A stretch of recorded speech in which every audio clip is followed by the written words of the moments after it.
kasih Tuhan Yesus. Kami perlu Engkau setiap detik, setiap menit, setiap jam dalam hidup kami. Kami membutuhkan Engkau Tuhan. Sama-sama naikkan pujian. Haleluya. Ya Tuhan, tiap jam ku memerlukanmu. Engkaulah yang memberi sejahtera penuh. Setiap jam ya Tuhan, Engkau ku perlukan. Ku datang juru selamat, berkatilah.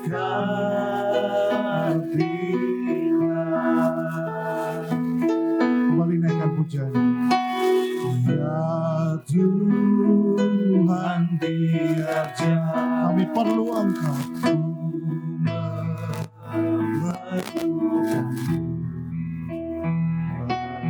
Engkaulah yang memberi sejahtera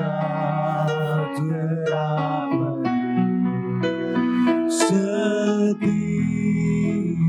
jamnya Tuhan, Di-Kau ku perlukan. Ku datang juru selamat, berkat setiap jam ya Tuhan. Setiap jam ya Tuhan, Di-Kau ku perlukan. Ku datang juru selamat, berkati. Ku datang juru selamat, ku datang juru selamat, berkati. Sekali lagi, ku datang juru selamat, ku datang juru selamat, berkatilah.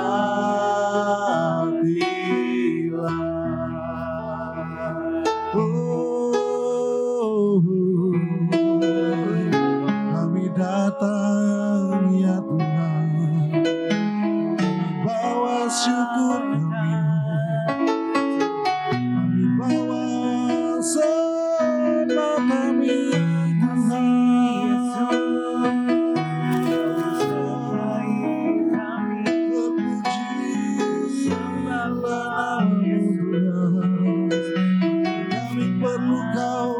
kami perlu Kau Yesus.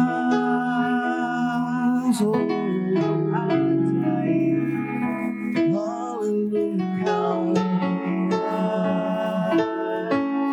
Pujilah nama-Mu Yesus. Besar setiamu Tuhan.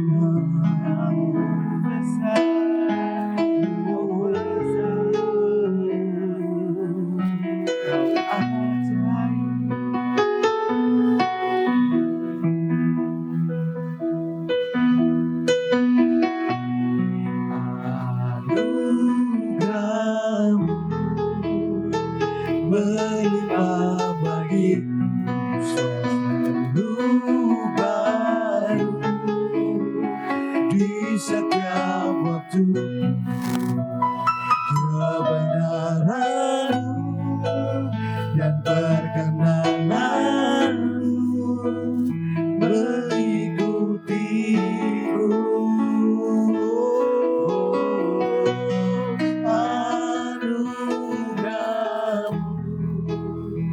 Melimpah bagiku selalu baru di setiap waktu.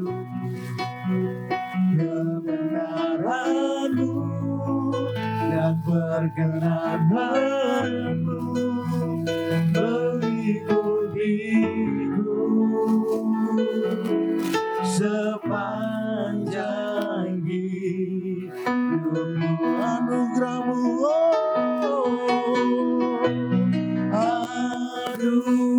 anugerah-Mu melimpah bagiku, selalu baru di setiap waktu.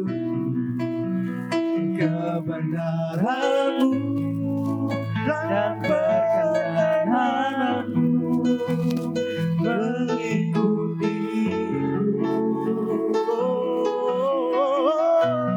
Anugerah-Mu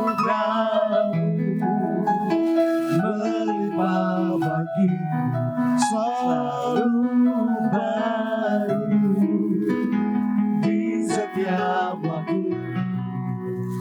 Kebenaran-Mu dan perkenanan-Mu mengikutiku sepanjang hidup. Katakan kebenaran-Mu Tuhan. Kebenaran-Mu dan perkenanan-Mu, kebenaran-Mu dan perkenanan-Mu mengikutiku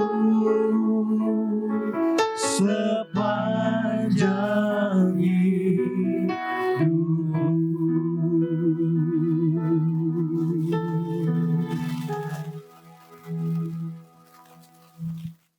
Lihat sebentar ya, saya punya ini.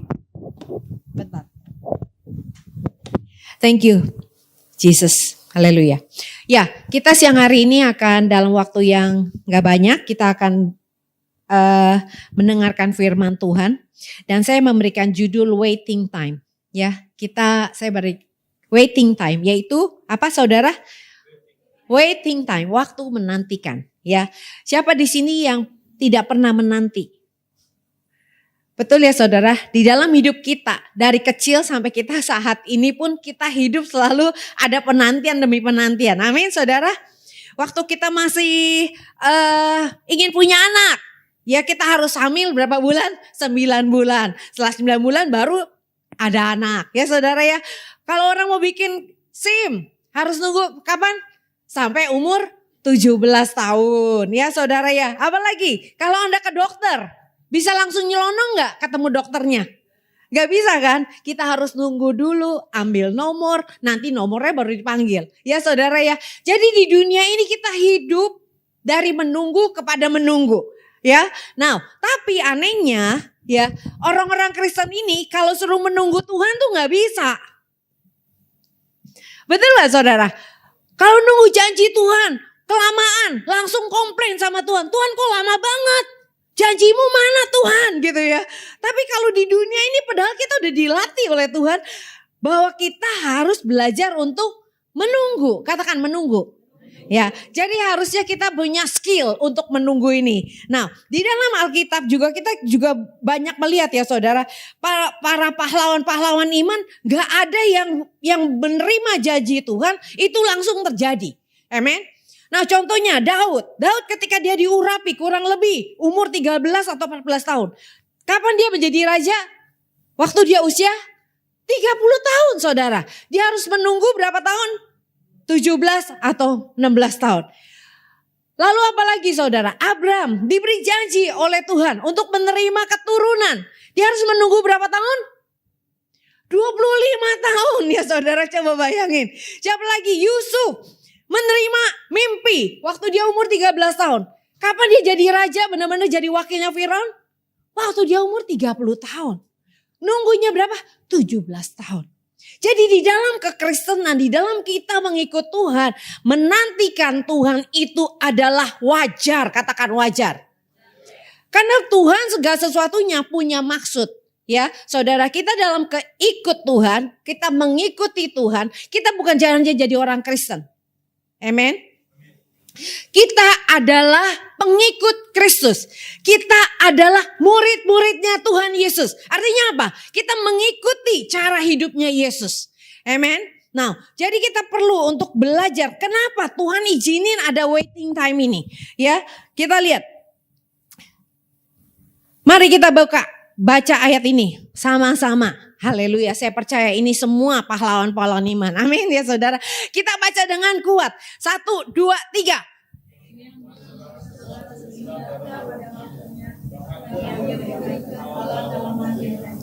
Tapi manusia tidak dapat menyelami pekerjaan yang dilakukan Allah dari awal sampai akhir. Jadi Tuhan sudah berkata bahwa Ia membuat segala sesuatu kapan?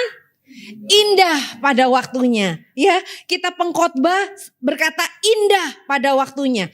Jadi nggak selalu yang instan itu indah. Tapi kalau sampai pada waktunya Tuhan, itu adalah indah. Amin.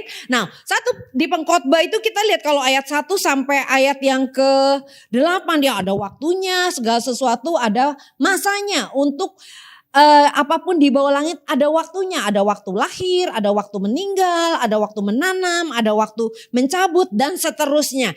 Jadi di dunia ini memang dibuat oleh Tuhan untuk ada waktunya. Untuk kita punya kekuatan untuk menantikan. Amin. Jadi saudara, jadi sekarang kalau ada bapak-bapak, ibu-ibu, oma, opa di sini yang sedang menantikan janji Tuhan, katakan terima kasih Tuhan. Berarti aku ada di dalam rancanganmu yang baik. Amin, saudara bisa katakan itu? Amin, ya. Jadi kita lihat. Nah, di dalam kita menantikan Tuhan, saudara, tentu semuanya kalau kita menanti berarti kita belum lihat. Iya enggak? Kalau kita udah lihat berarti kita gak usah nunggu lagi. Betul gak saudara? Coba ibu buka di Roma 8. Coba kita lihat ayatnya nih. Roma 8. Ayat yang ke-24 sampai dengan 25. Memang saya gak bikin slide-nya. Tapi kita lihat di sini aja. Oke. Nah di sini Rasul Paulus berkata. Ya. Sebab kita diselamatkan dalam apa? Pengharapan. Jadi kalau kita menunggu berarti itu ada pengharapan yang kita sedang nantikan. Amin. Tetapi pengharapan yang dilihat bukan pengharapan lagi. Jadi kalau yang udah kita bisa lihat itu namanya bukan pengharapan lagi. Ya. Lalu dikatakan apa? Sebab bagaimana orang masih mengharapkan apa yang dilihatnya. Berarti kalau udah dilihat masih diharap-harap namanya apa saudara? Iya saudara ya. Ya, ayat 25 kita baca sama-sama. 2, 3. Tetapi jika kita mengharapkan apa yang tidak kita lihat, kita menantikannya dengan apa? Tekun. Berarti Tuhan mau di dalam masa penantian kita menantikan dengan tekun. Ya, jadi kita sangat luar biasa dipilih Tuhan untuk masuk ke dalam penantian dengan tekun ini saudara.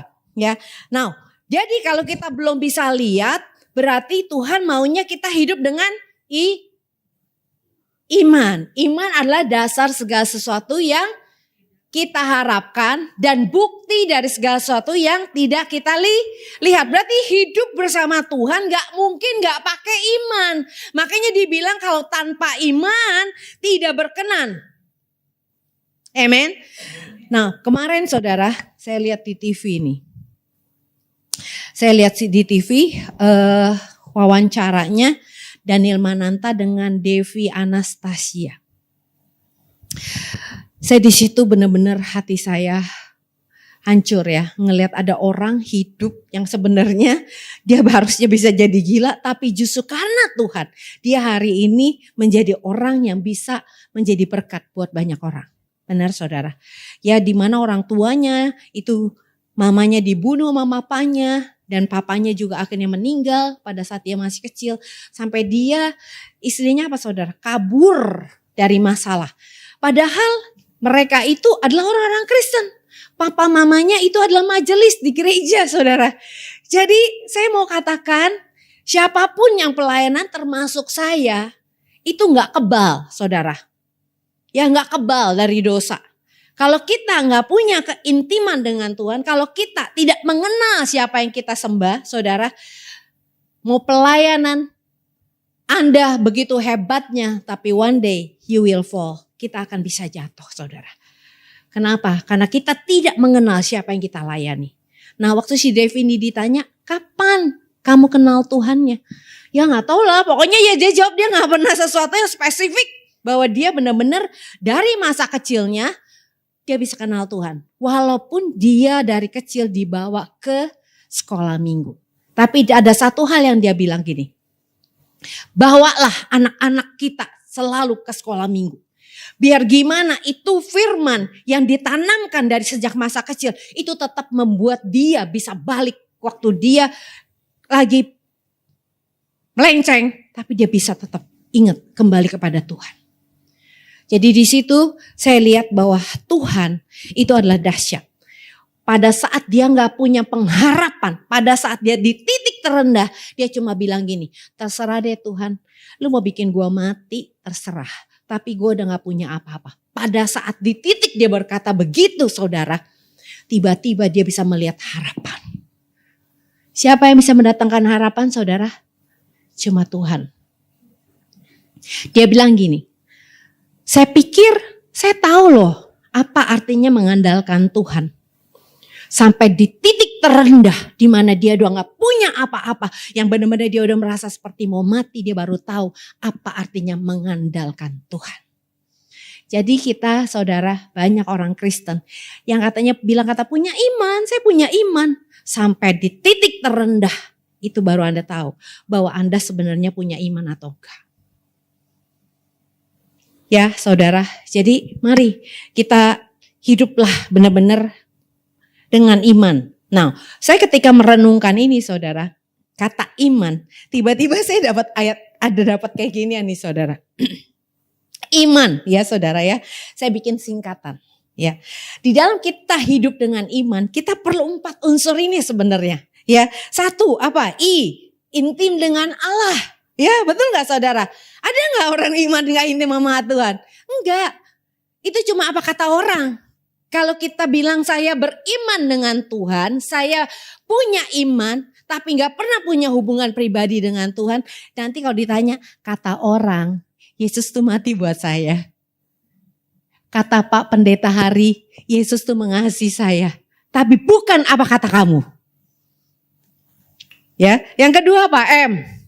Yaitu apa? Mendengar, merenungkan, melakukan, dan membagikan firman. Betul gak saudara?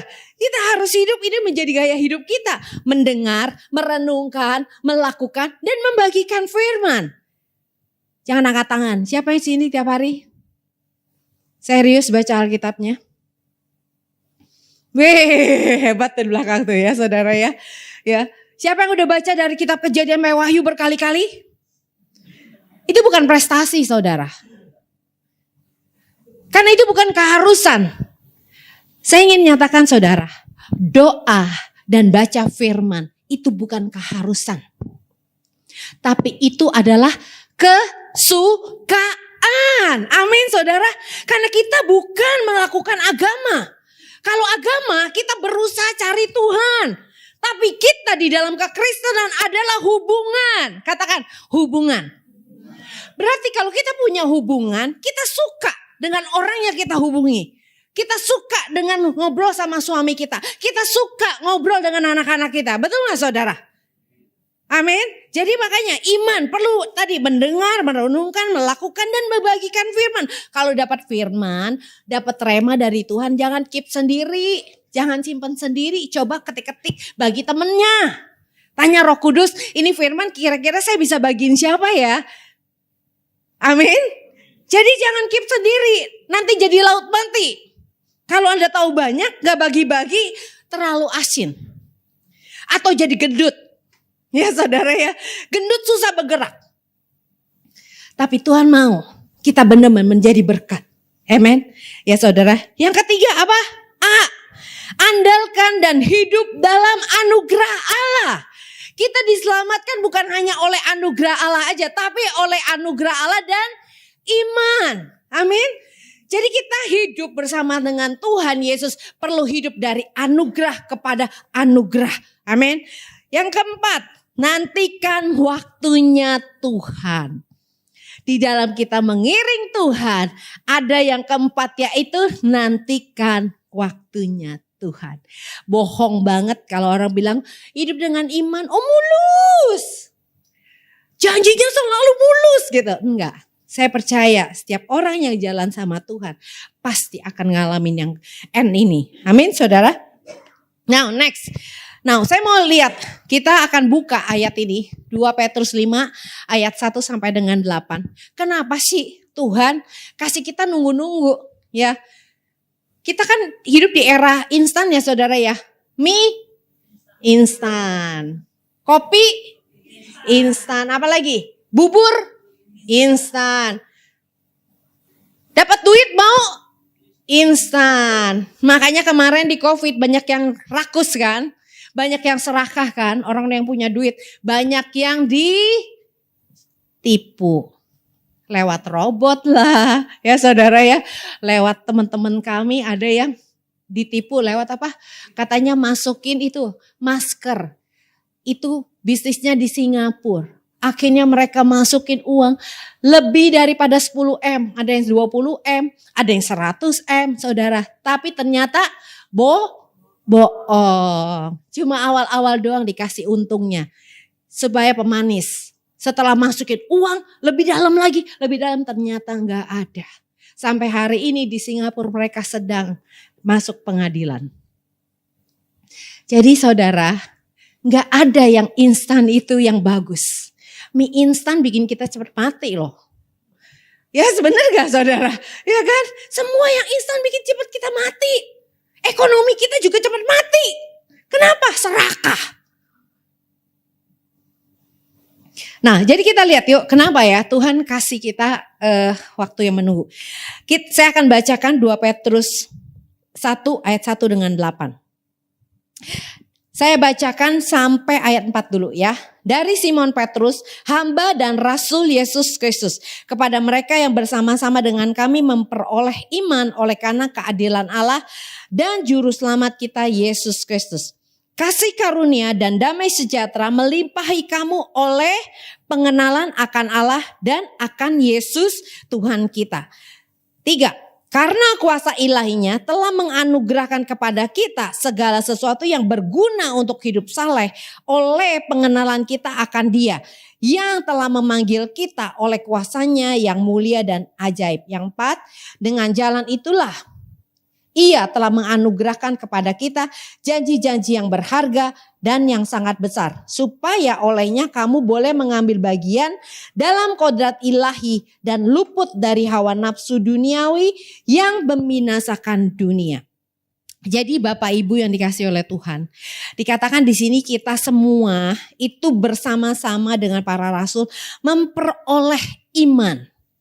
Jadi iman memang awalnya adalah anugerah, pemberian dari Tuhan Yesus ketika kita percaya kepada Dia.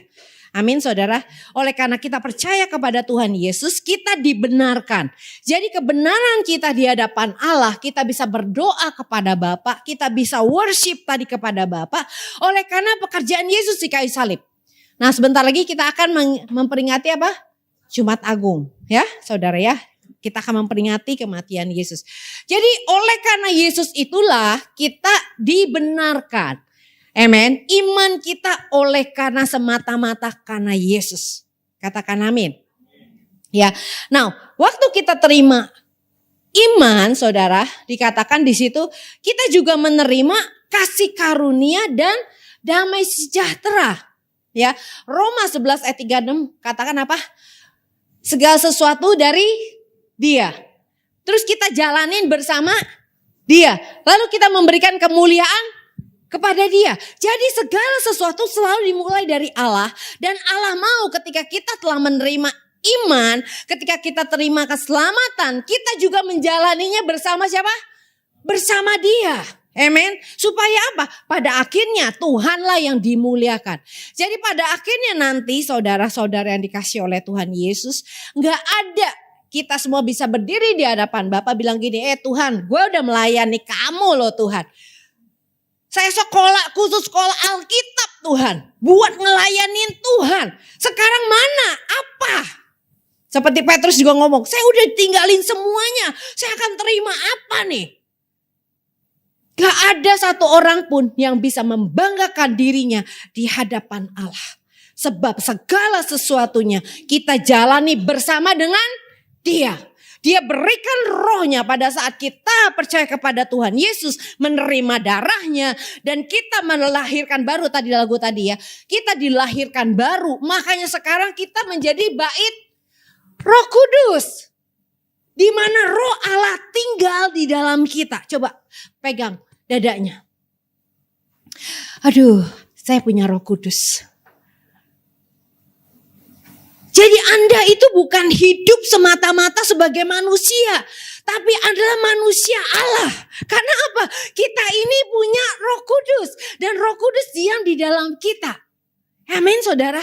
Percaya nggak kalau teman-teman ini kemanapun ada hadirat Tuhan yang menyertai. Cuma masalahnya kenapa kok saya nggak kerasa apa-apa? Karena kita tidak pernah mengakuinya. Pernah nggak saudara masuk ke restoran, sepi nih, nggak ada orang. Terus kita masuk, kita makan. Setelah itu akan ada banyak orang mulai datang. Bener gak? Iya. Itu bukan kebetulan saudara. Efesus 1 ayat 3 berkatakan apa? Bahwa kita sudah diberkati oleh Bapa. Kita ini bukan hanya menerima berkat seperti orang dunia yang sama saudara. Tapi Efesus 1 ayat 3 katakan kita menerima berkat Bapa. Coba bayangin gak sih berkat Bapa. Jadi kalau Bapak-bapak ibu yang terkasih, kemanapun pergi sadarlah. Setiap pagi katakan terima kasih Tuhan. Aku ini pembawa hadirat-Mu. Kemana aku pergi, aku membawa hadirat-Mu. Semakin Anda kuat percaya bahwa hadirat Tuhan menyertai Anda. Hadirat Tuhan bersama dengan Anda. Anda mulai akan lihat bisa ada orang yang datang kepada Anda loh. Kenapa? Karena setiap manusia itu punya sense. Katakan kayak perasaan rohani. Di dalam manusia saudara, setiap kita punya roh. Katakan roh. Amin. Roh. Oke. Nah, di dalam roh ini saudara, roh kita emang gak kelihatan. Pada saat kita lahir baru, roh kita menjadi benar-benar baru. Katakan benar-benar baru. Nah, di situ saudara, roh kita ini semakin kuat menguasai jiwa kita, saudara, itu akan semakin kuat radiasinya.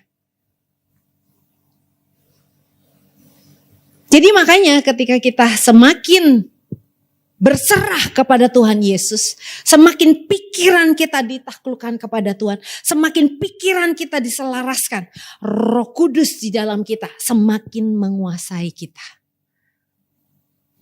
Makanya gak heran saudara, pada saat Anda ketemu seseorang, tiba-tiba Roh Kudus bisa bicara.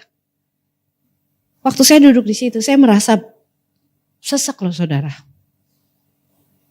Saya merasa kayak ada beban gitu loh di dalam ini, kayak ngerasa banyak, nafasnya pendek gitu lah ya saudara ya. Jadi saya berdoa, makanya tadi saya bilang urapan itu mematahkan setiap kuk yang bukan daripada Tuhan. Amen saudara. Kenapa? Karena kita membawa Roh Kudus dan Dia itu tahu situasi sekeliling kita. Kita mungkin gak tahu. Kita ini cuma jadi bejananya. Amen. Nah, jadi oleh karena itu saudara, kenapa Dia ingin kita menantikan Dia supaya apa? Kita boleh mengenal di dalam penantian itu. Dia mau kita mengenal Allah. Semakin bertumbuh di dalam pengenalan akan Tuhan. Saya mau tanya nih, seberapa Anda mengenal Tuhan yang Anda sembah?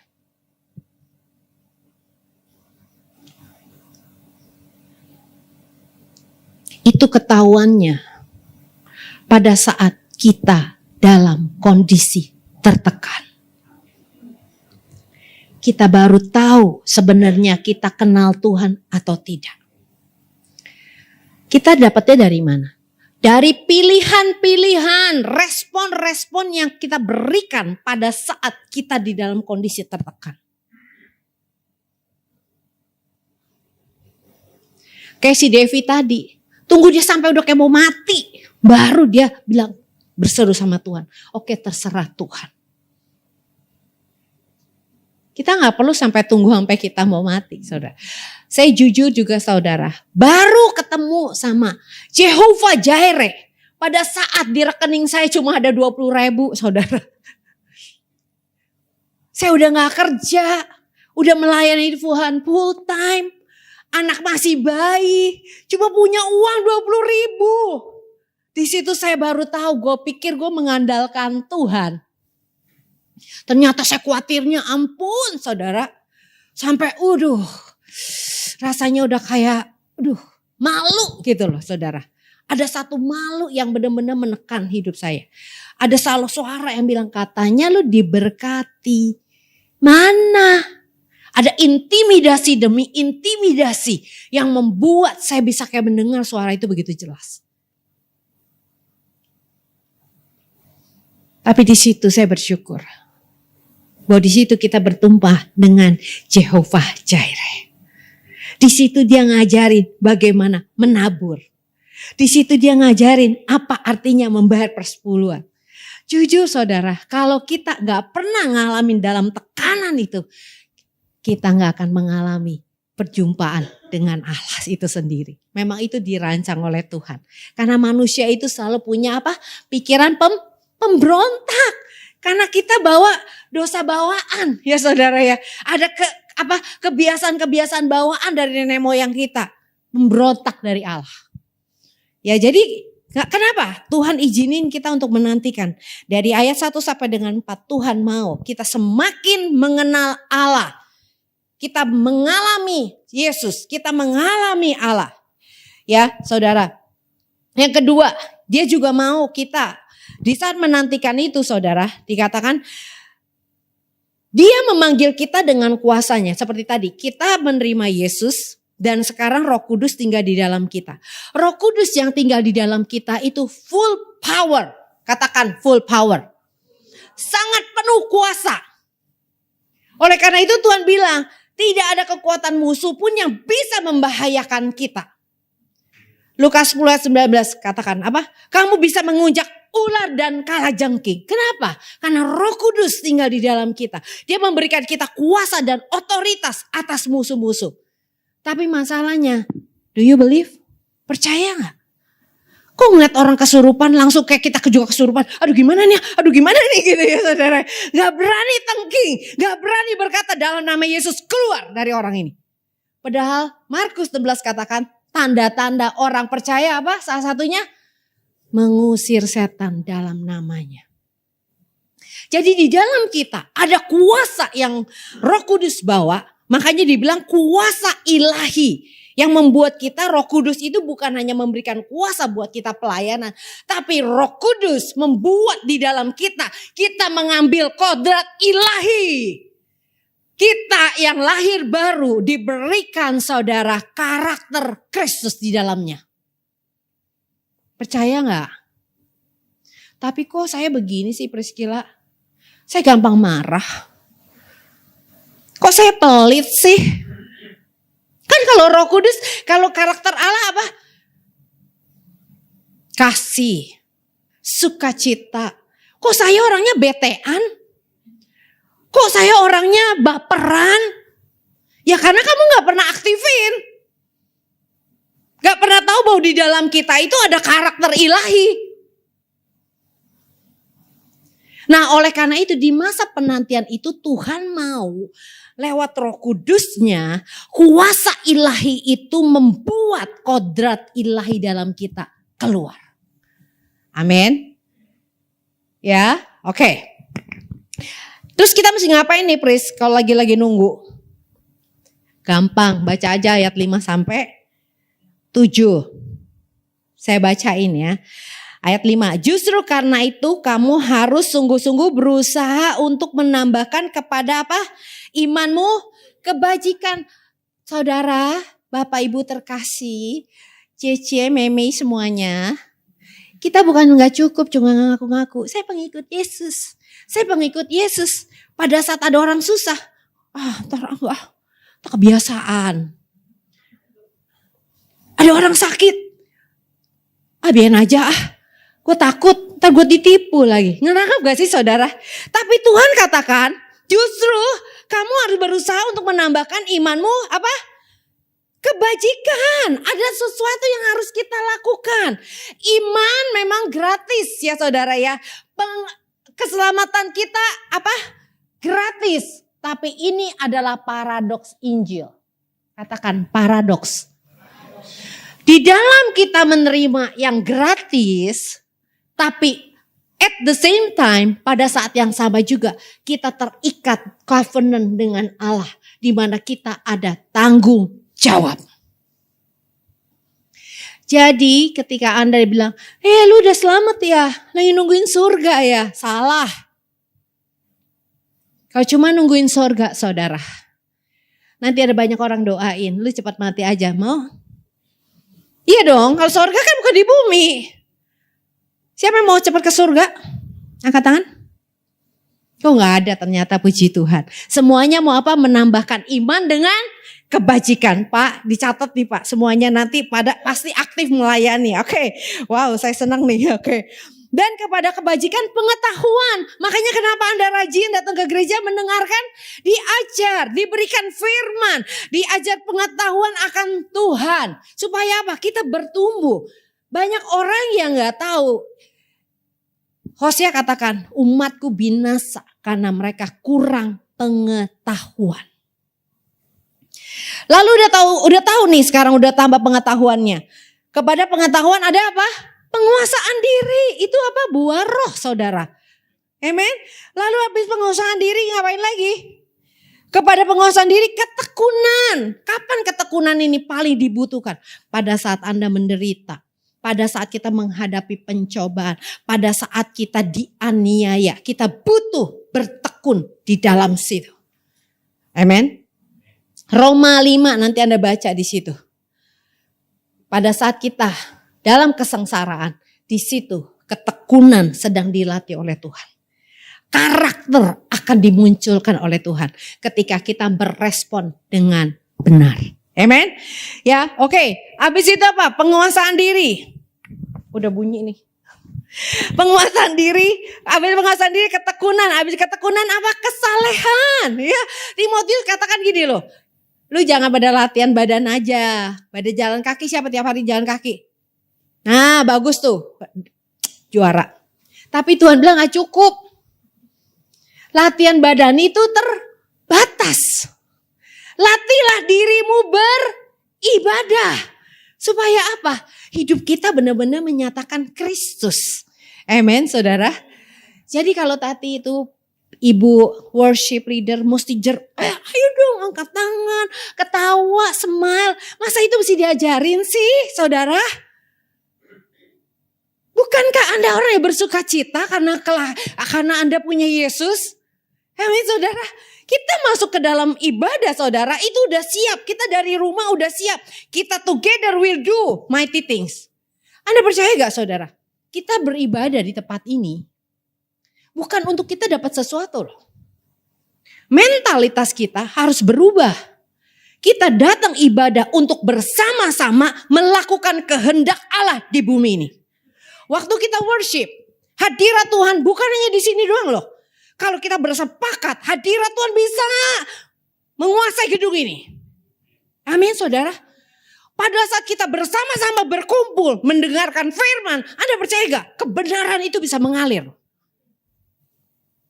Ingat gak sih?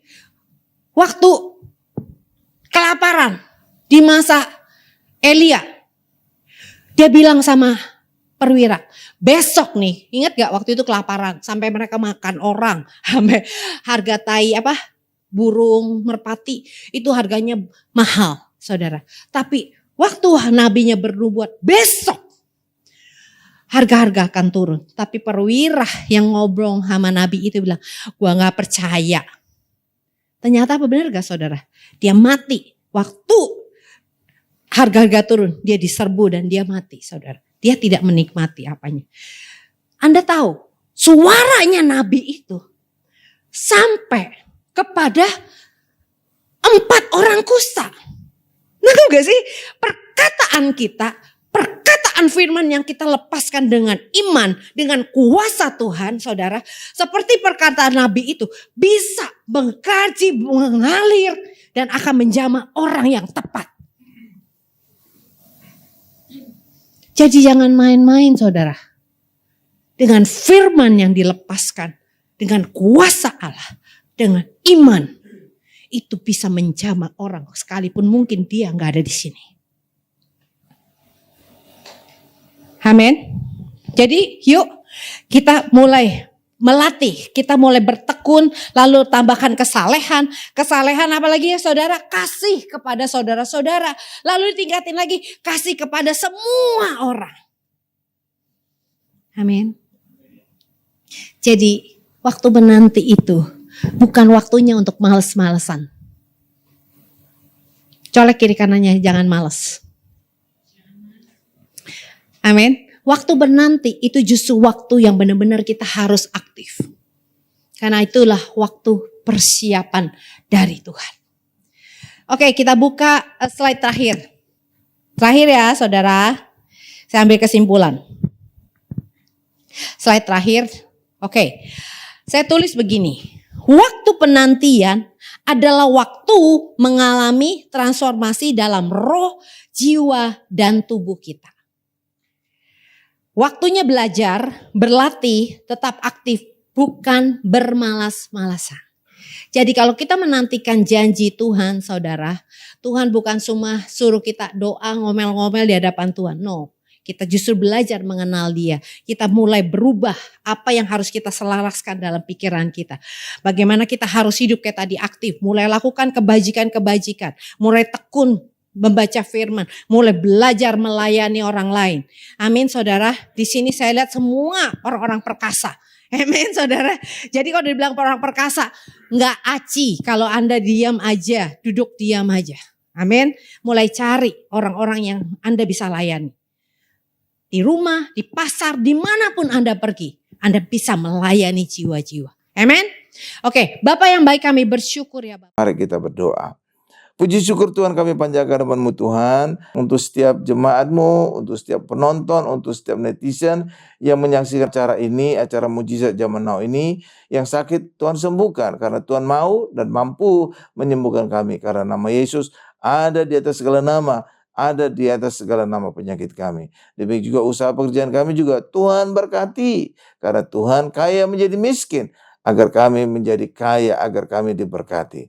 Terima kasih Tuhan Yesus, terima kasih. Apapun masalah kami Tuhan, kami percaya bersama dengan Yesus kami selalu punya solusi. Demikian juga Tuhan berikan damai di dalam keluarga kami, damai Kristus, sehingga suami istri tetap menjaga kasih mula-mula, tetap mengasihi orang tua, mengasihi anak, anak menghormati orang tua dan mengasihi orang tua. Terima kasih Tuhan Yesus, berkati usaha pekerjaan kami, berkati juga istri yang di ibu rumah tangga, berkati juga anak-anak kami yang sedang studi sekolah, agar anak-anak kami menjadi anak sehat, cerdas, dan selalu dapat beasiswa, baik sekolah di luar negeri maupun di dalam negeri. Berkati mereka sampai studi S3-nya lulus dengan beasiswa. Terima kasih Tuhan Yesus. Terima kasih Pak Gari juga anak-anak kami dari segala pergaulan yang buruk, Pak Gari juga dari segala niat-niat orang yang jahat Tuhan. Terima kasih Tuhan Yesus, terima kasih Tuhan Yesus, dalam nama Yesus. Dan kami ingin akhiri doa ini dengan doa berkat. Mari Bapak Ibu semuanya, angkat kedua tangan kita, siapkan hati kita untuk menerima berkat-berkat dari Allah Bapa yang Maha Kuasa. Berkat dari Allah Bapa yang Maha Kuasa, kasih karunia dari Tuhan Yesus, dan penyertaan Roh Kudus menyertai kami semua, mulai hari ini sampai selama-lamanya. Haleluya, sama-sama kita berkata, amin. Terpuji nama Tuhan Yesus, kita telah mendengarkan kebenaran firman Tuhan, bahkan yang sudah disampaikan. Saya percaya malam hari ini melalui kebenaran firman Tuhan, hidup kita semakin diubahkan Tuhan. Bahkan janji Tuhan digenapi dalam hidup kita, bahwa firman Tuhan adalah pelita bagi kaki kita, terang bagi jalan-jalan setiap kita. Kita menaikkan pujian El Shaddai, Allah Maha Besar, Allah Maha Kuasa. Kuasa-Mu dinyatakan malam hari ini Tuhan.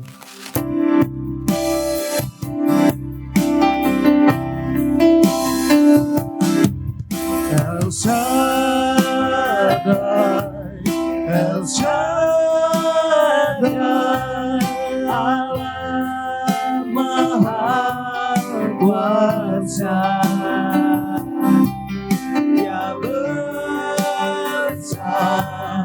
Dia besar, El Shaddai mulia,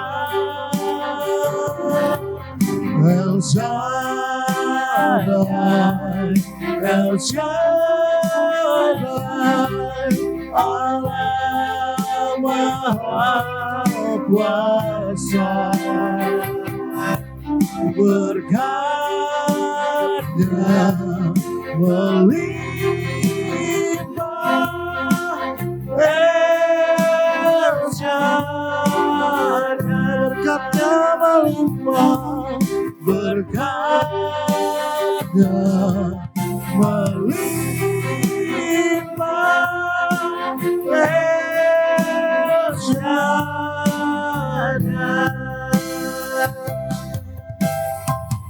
Sampai jumpa pada ibadah selanjutnya di program selanjutnya dari Mountain Road Church. Mujizat Zaman Now.